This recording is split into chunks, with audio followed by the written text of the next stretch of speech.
फिक्र में सबसे पहले आज भारत को खौफजदा करने की कोशिश करने वालों की खौफ की तस्वीर है। भारत का मोस्ट वांटेड और वो आतंकी जिसके ऊपर अमेरिका ने $100 मिलियन का इनाम रखा है, वो आतंकी आज हर मिनट दुआ मांग रहा है। ये दुआ है भारत के कहर से बचने की। हम बात कर रहे हैं पाकिस्तान की फौज के बिल में दुबक के छुप कर बैठे हाफिज सईद की।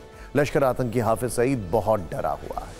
लश्कर आतंकी हाफिज सईद को भारत के एक्शन का खौफ है, लेकिन हाफिज सईद को अब अपने गुनाहों की माफी नहीं मिलने वाली है। जैसे कि हाफिज ये मान रहा है कि मुल्क की भलाई के लिए जंग की तमन्ना नहीं करनी चाहिए, तो उसे बात पहलगाम में आतंकी हमला करने से पहले सोचनी चाहिए थी। हाफिज ये मान रहा है कि अगर भारत से जंग शुरू हुई तो जन्नत तलवारों के साए में मिलेगी। तो इस पर हमें लगता है कि हाफिज का अंत तो तय है ही, लेकिन उसे जन्नत नहीं जहन्नुम नसीब होगा और यह शुभ काम जल्द होगा। हाफिज को खौफ है कि वो पीएम मोदी के टारगेट पर है। यह सच खुद उसके बेटे तलहा सईद ने लाहौर की एक रैली में जनता के सामने कबूला है, और यह बात सही है। हाफिज सईद भारत के लिए मोस्ट वांटेड है और आतंक के खात्मे के लिए वो प्राइम टारगेट भी है। उसकी मौत भारत उपमहाद्वीप में आतंक के अंत की शुरुआत होगी। हाफिज का मानना है कि वो पाकिस्तान में एक महफूज जगह पर है और भारत की सेना उसका कुछ नहीं बिगाड़ पाएगी, लेकिन सच्चाई यह है कि भारत की इंटेल पाकिस्तान के चप्पे चप्पे से वाकिफ है और ऐसी उम्मीद की जा रही है कि हाफिज के हाइडआउट में ही उसका एंड गेम हो सकता है। आमतौर पर मानव शरीर में 206 हड्डियां होती हैं। सलमान खान के डायलॉग में आपने कई बार यह सुना होगा, लेकिन पाकिस्तान के सबसे पसंदीदा आतंकी संगठन लश्कर में ये सिर्फ 14 हड्डियां हैं। इसमें सबसे बड़ी और बुजुर्ग हड्डी हाफिज सईद है। इसके बाद 26/11 का आतंकी लश्कर का डिप्टी चीफ ज़कीउर रहमान लखवी है, जो कि इस आतंकी संगठन को कई तरह के विटामिन और कैल्शियम देकर मजबूत रखता है, क्योंकि वही हाफिज के साथ मिलकर लश्कर की बागडोर संभाल रहा है। और सबसे नीचे पहलगाम का गुनहगार आतंकी मूसा और उसके 3 साथी हैं। लश्कर को खत्म करने के लिए इन्हीं 14 हड्डियों को तोड़ना है।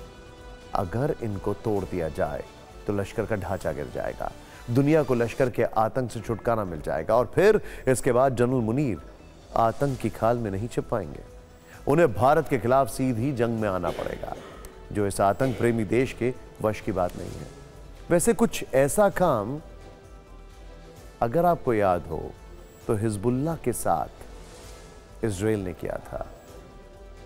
इजराइल हमारा अच्छा दोस्त है, काफी इंटेल हम शेयर भी करते हैं, समझ गए होंगे आप। लश्कर की पूरी चेन लाहौर से लेकर पीओके और जम्मू कश्मीर तक फैली है, क्योंकि हाफिज सईद और ज़कीउर रहमान लखवी जो है उसके नीचे 4 आतंकी काम करते हैं। ये पूरी चेन देखिए अब आप। हाफिज सईद चीफ लश्कर तैयबा, ज़कीउर रहमान लखवी डिप्टी चीफ, दोनों भारत के मोस्ट वांटेड हैं। अब जो चेहरे हैं वो नहीं दिखाई दे रहे हैं। सैफुल्लाह खालिद प्रमुख लश्कर राजनीतिक विंग, इसके बाद यूसुफ मुजम्मिल ऑपरेशन चीफ कश्मीर का, आजम चीमा ऑपरेशनल चीफ है और याया मुजाहिद प्रवक्ता, जो कि छाती पर हाथ मारकर बोलता है कि हमने ये काम किया है।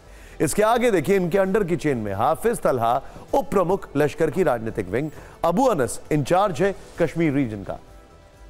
अब यहां पर इंटरेस्टिंग क्या है, इन दोनों को ज्वाइन करिए। ऑपरेशन चीफ यूसुफ मुजम्मिल और आजम चीमा, इन दोनों के नीचे आता है अबू अनस और Hafiz Talha. Hafiz Talha to be very honest, Abu Anas जो है वो इन दोनों को रिपोर्ट करता है। उमर सोफिया वो जम्मू रीजन का इंचार्ज है, जो आपने देखा होगा किस तरीके से वहां से क्रॉस फायर होता है और आतंकी आते रहते हैं।